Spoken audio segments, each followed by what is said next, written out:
I want to thank the BBVA Foundation for this wonderful honor, the committee that selected me, and those who nominated me. I also want to thank my family and all the teachers, mentors, students, and friends and colleagues who have supported my career and taught me how to do it better. And I want to thank the extraordinary interdisciplinary teams I have worked with.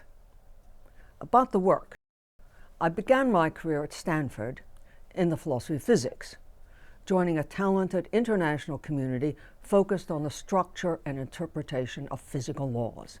How should we interpret those abstract equations in quantum theory or general relativity, and how can we make them consistent?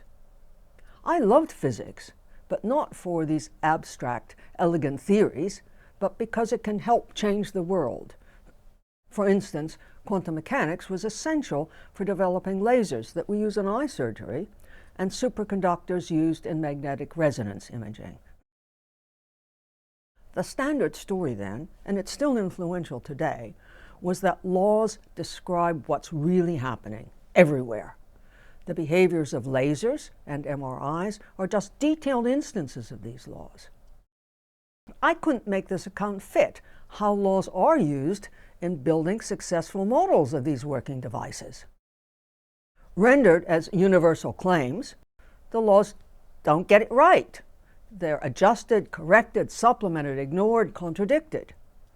Sometimes they're central, sometimes not. Successful models are not derived from high-level laws. In making things work in the world, we use laws. We use laws in many different ways, combined with many different forms of knowledge to produce blueprints for successful lasers or MRI machines.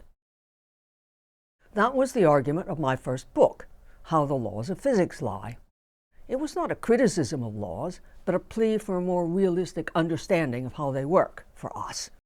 If we want better ways to use physics to change the world, we need to understand how it is used, both when it succeeds and when it fails. This idea goes beyond physics. For a long time, studies of science focused on the one hand, theory, and the other, experiment. I think part of my work's importance was to help launch a different approach that has since become influential. The study of science not as an abstract ideal, but science as it is practiced. Another significant development at the start of my career was the re-legitimization of causation. At that time, philosophy and much of science was dominated by positivism and behaviorism. Both treated causal talk as empty, even pernicious. A number of us rebelled. Causal knowledge is essential for effective strategy, policy, planning, and prediction. Understanding what can and cannot cause what, and how we learn that, is imperative. Positivists argued that causation was too loose a notion for science, lacking solid criteria for application.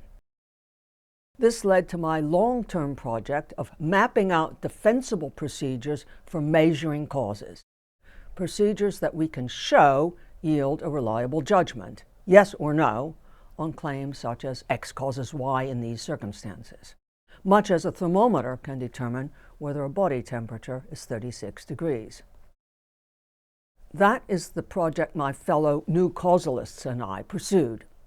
I believe we have now shown across a range of methods in the social, medical, and natural sciences that if conditions are met and procedures followed, we get trustworthy causal outcomes.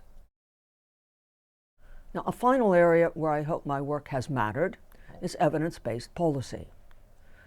I believe the humanities are valuable in themselves, but also that they can and should be practically useful, especially philosophy. Philosophers have studied evidence and objectivity for centuries, developing nuanced understandings different from those of researchers studying minors' lung diseases or statistical methods for bias adjustment. But philosophical insights cannot be just dropped into practice.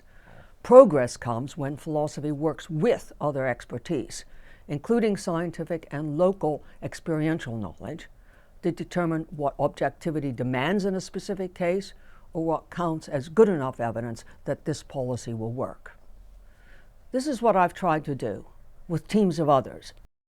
Together, the teams I've worked with have contributed across many practical areas of evidence-based policy: education, child protection, development economics, medicine and public health, and criminology. I end then with a plea for interdisciplinarity. Nothing in science or philosophy does serious work on its own. Reliable achievements, whether it's a new law, a device, a concept, or a method, reliable achievements depend on many different forms of knowledge and methodology woven together. It takes a village to build an operating laser, a successful medical intervention, or a reliable social policy.